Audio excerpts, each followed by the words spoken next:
I'm here with Philip Finley-Bryan, and basically, Philip, I'm here to talk to you about the concept of mind mapping.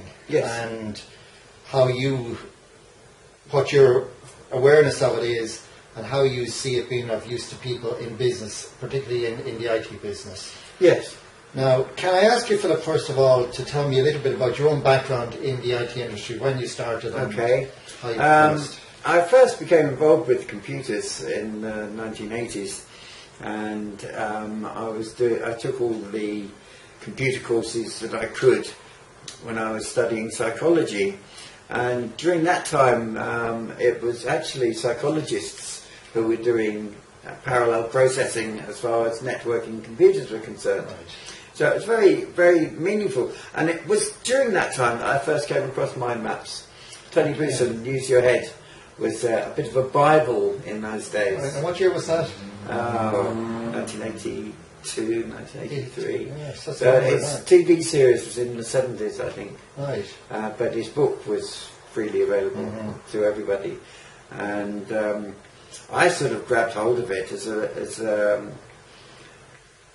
a way of trying to memorize topics for exams. Yeah. That's how I found it most useful. Okay. And you did find it useful? Oh yes.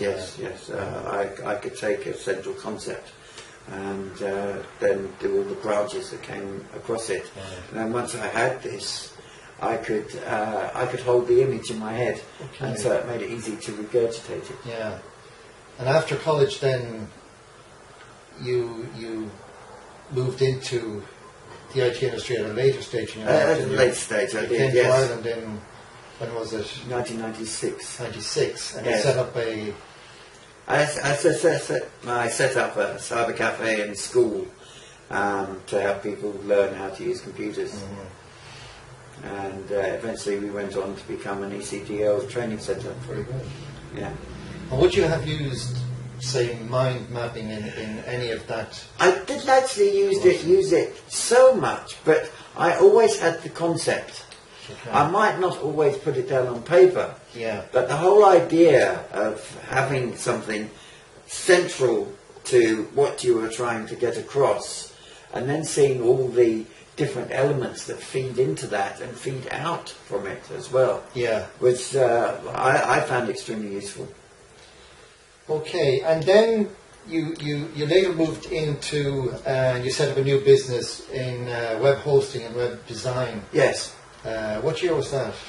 in 2002 we really took off. Okay. Yeah, And and then we had the .com crash.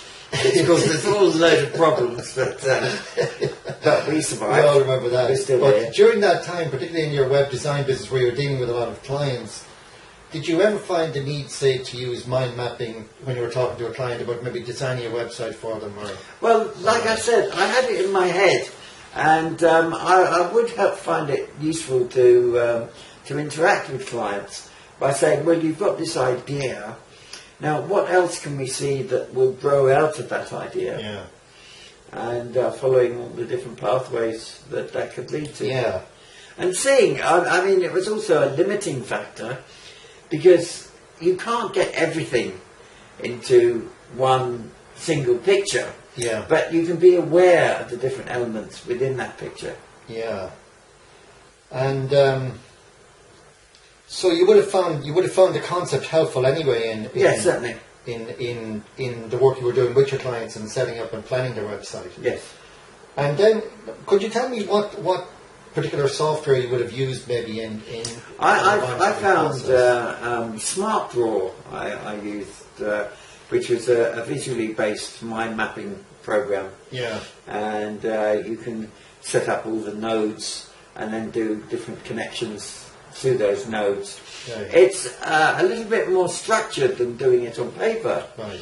because actually looking at the mind maps, and the most effective mind maps that I've seen have not been computer generated. They've been written down on a piece of paper, Yeah. because you have a lot more freedom in that way by actually writing it down on a bit of paper.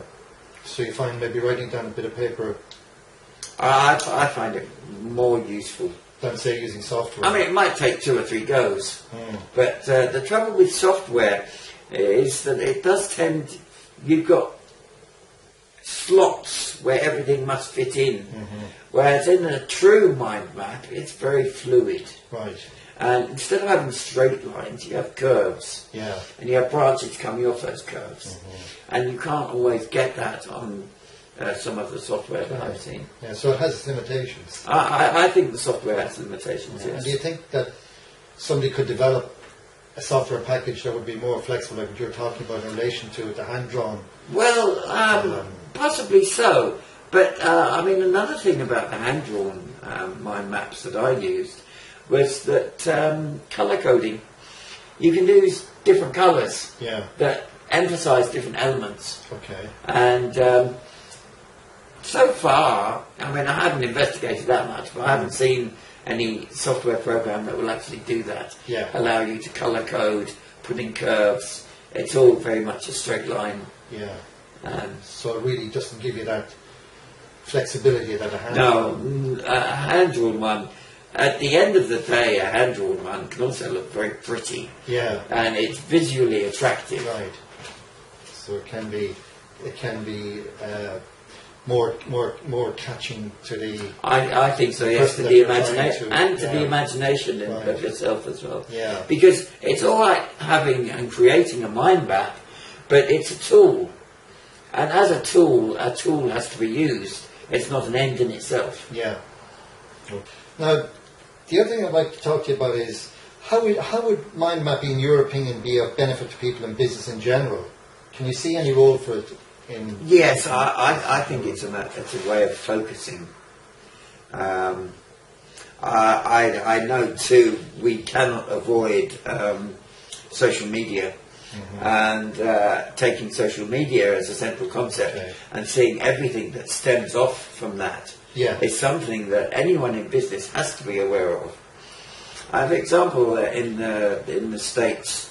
Something like 60% of companies have blogs as well. Yeah. As well as having their main website. They also have a blog where they chat to their clients and keep them aware of new things. Gone are the days where you had a static web page and that would do you for the next 5 years. Often they have a blog which is Twitter enabled, LinkedIn enabled, Facebook enabled. And so putting that all together in a mind map could be a way to go. Yeah, so it could be very helpful in planning to bring all of those concepts together. Yes, sure. Right. Yes, I think so. And Excuse me. the other thing I'd like to talk to you about is, are there any other visual tools that you would have used yourself, say in your online business, that you feel could be a benefit to people, say, who are involved in digital marketing? Yes. Well, I love graphics. Yeah. And they say a picture is worth 1,000 words, and it can be if you have a good graphic that is well presented and demonstrates not only your skill but also gives information. I mean, infographics are fantastic in themselves, and I use those a lot when I find them. I grab them and I use them to illustrate points. Yeah. And so one of the things I would say to, whether it be a web designer or even just a managing director or a director of a company, is to be aware of graphics and what you can do with them. Yeah. And how you can use them to sell your company. Right. So graphics you feel is a very important part. Oh yes, yes. Of any I mean, online I look at hundreds of websites, and a website that is just text. Yeah. It gets very tedious just to be reading text. Do you find then that, say, the world is moving away more from the basic website into more or less social media definitely, sites definitely. and things like Facebook and, Yes. and LinkedIn or that? Yes, So- I mean, all the research shows that a recommendation from a Facebook friend carries far more weight than a reputation from a customer even. Right. That if your Facebook friend likes your page or your graphic or your blog and tells it to 400 of their friends, I think you're far more likely to get business that way. Yeah. And of course Twitter is being used where you can in universities they're using Twitter to actually tweet a whole lecture. Really? Yes, they take all the salient points, and during the lecture they tweet about them. So someone can actually follow a lecture at university through Twitter. So Twitter is now becoming a vital part, say, yes, of education. I mean the initial idea was in 140 40 characters. I had baked beans and toast for breakfast. Yeah, that's really old hat now. It's not true. People are twittering. A friend of mine in Sydney was showing me pictures of the bushfires in Sydney that were going on, and I was looking at pictures that were 5 minutes old. Yeah, as it was happening. As it was happening, yes, through Twitter. And again, this has now become part of, say, distance learning or whatever. Essential. Yeah. Yes. And Philip, you recently set up a new online business, because you have indeed set up many online businesses, and you have, I don't know how many domain names you have registered to. I have 48 for the last 48 count. domain names. Yes, it's somewhat of a hobby of mine, but they're all meaningful.